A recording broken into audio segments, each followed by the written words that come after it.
Rooney207. Welcome back. For today, we'll talk about League of Kingdoms' new Drago Rental guide.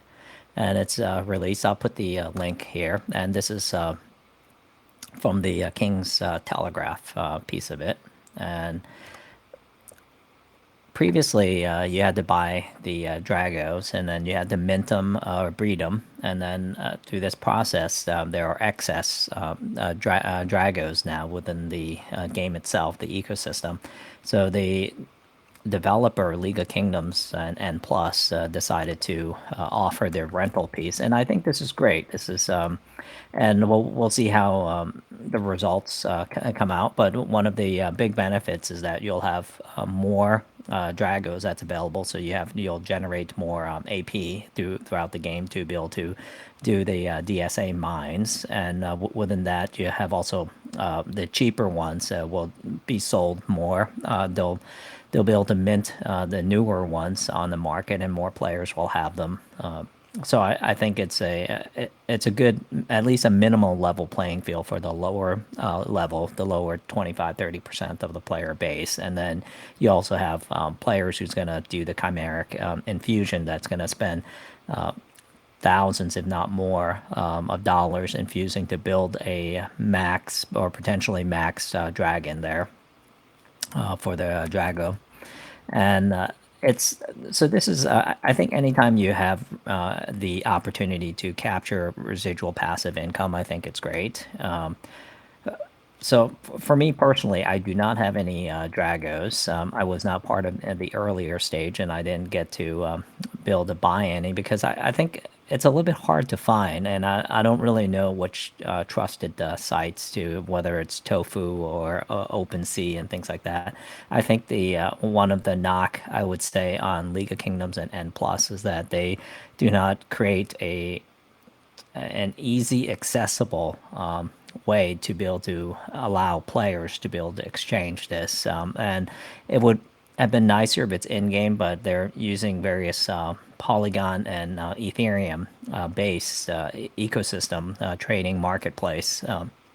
So I think it's a little bit harder because they themselves, the developers, did not mark the link to say that these are the safe ones, and they rely on checkboxes, the blue checkboxes within the ecosystem. And I think part of it is the avoidance of being scammed by the various community, and then pricing, and just being able to move it from Ethereum to the Polygon network, and you have gas fees in between, and you have kind of fluctuation. And then I think for today the prices seems to come a little bit lower, but it's just locating them as the hard part. And so I'll either try to pick up one of these rental Dragos.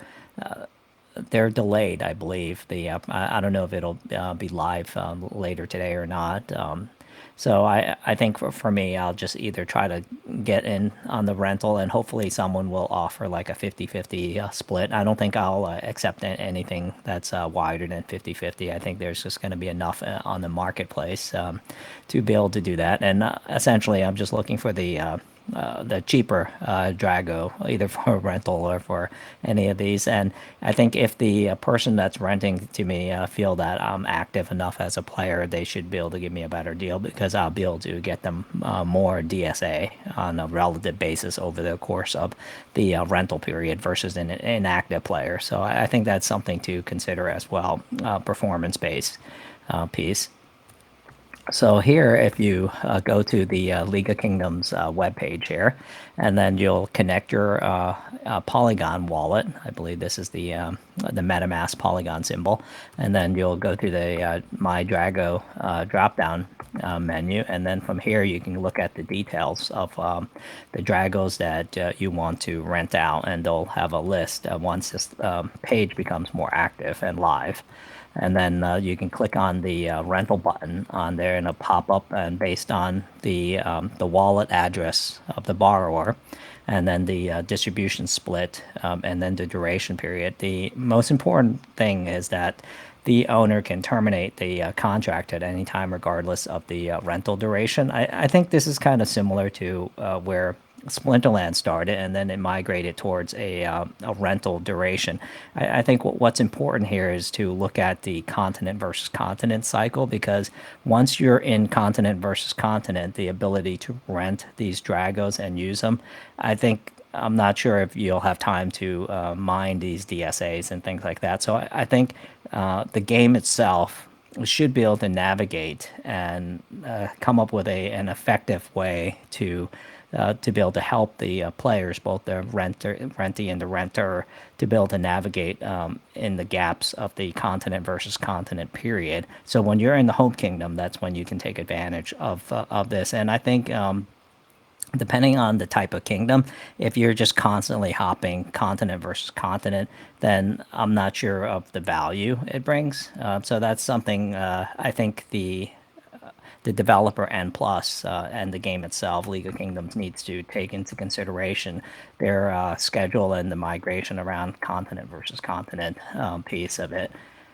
Perhaps one of the considerations is that the game is missing a mini game type structure. For instance, Rise of Kingdoms, you have the Ark Osiris, you have a lot of little mini events that they're known for to keep players a little bit busy in between their kingdom versus kingdom event, and I think it's something that perhaps maybe I'll do a video on it. Some of the mini games that League of Kingdoms can kind of consider and incorporate, and maybe perhaps Drago will be one of the elements of the new mini games or these modes that I think right now the game is a little bit stagnant from that standpoint, and it's you get burnt out easily because you just do repetitive process when you're not in a continent versus continent. You're essentially gathering, you're doing DSA. It's a repetitive cycle. There isn't really anything to kind of change the monotonous of the game itself. And I think for players who are a little bit older, it's relatively boring, and they're kind of being coerced to do it based on the reward system. And then you have also the problem is that if you're an unfortunate player that came back with higher number troops, you have to delete troops, and that gets into a frustration mode too, where you're trying to achieve something that you normally would be easy because now you have a 3.75 million troop cap limit and things like that. You're stuck and you're unable to get new shields, get the advanced teleports, or some of the benefits of being able to train new troops. You get into a lot of various nuances of the in between season of continent versus continent.